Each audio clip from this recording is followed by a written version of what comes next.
حضرت علی رضی اللہ تعالی عنہ نے فرمایا، جو صبر سے مدد حاصل کرتا ہے صبر اس کی مدد ضرور کرتا ہے۔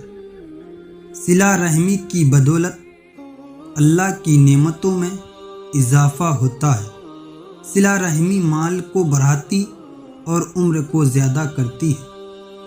کوئی تم سے روٹھ جائے اور پھر وہی تم سے ملنے کو ترسے تو اسے کبھی مت کھونا، کیونکہ وہ تم سے بہت زیادہ پیار کرتا ہے۔ جو صفات عورتوں کی ہے وہ مردوں کے حق میں نہایت ہی بری ہے۔ فقیروں کی صحبت میں بیٹھو تاکہ اللہ کی نعمتوں کی قدر معلوم ہو۔ اہل عقل کو ادب کی ایسے ضرورت ہے جس طرح کھیتی کو پانی کی ضرورت ہے۔